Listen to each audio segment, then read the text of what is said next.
You're so inspirational. You look like a you. teenager. Oh my You're gosh. a working mother. I am. And your voice is like the best. Thank you. Yeah, it keeps getting better, and you Thank just you. keep on giving us great music. And when you sing, you know, all the songs that we're familiar with too, it just brings back so many memories. I'll never forget the first time I met you. You're sitting in the radio studio. I walked in, and it was, gosh, I don't even know how many years ago it was, but it was Rick D's studio. Yeah, it must have Yeah. been like.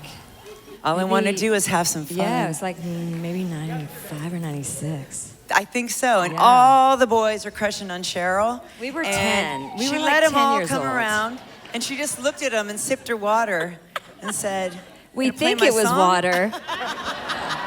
Back in those days, you just don't know. It was awesome. You're so great. So let's talk about Threads, your final album, and all these collaborations. You mentioned some of the names earlier. But let's talk about Bonnie Raitt, Eric Clapton, Sting, and Neil Young. The list goes on. It's so cool. Where do you want to start?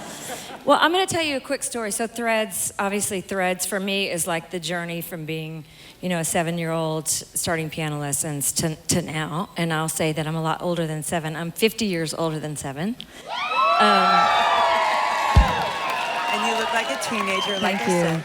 It's fun how gratitude really kicks in at a certain point, and you're just so happy to be like still doing it, you know. But one of the great threads about this record was that I was a young school teacher, and I was 22 years old. I was in St. Louis.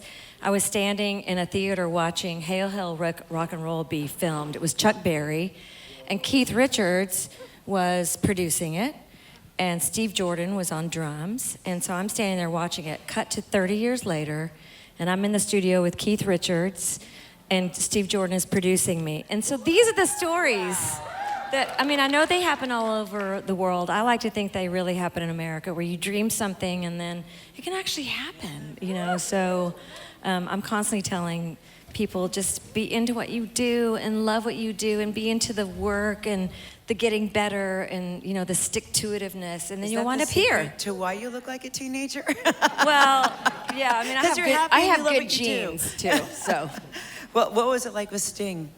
So Sting, I have a long history with him as Yeah. well. I've known him since I was out with Michael Jackson in 1989. Mm-hmm. I got diagnosed with breast cancer, and he was the first person that I saw after I found out, and we were shooting a video. So he's been there for the really weird, awful moments. Mm-hmm. He's been a great friend. So, I mean, there's so many stories like that on the record that just make it so special You for have me. amazing friends.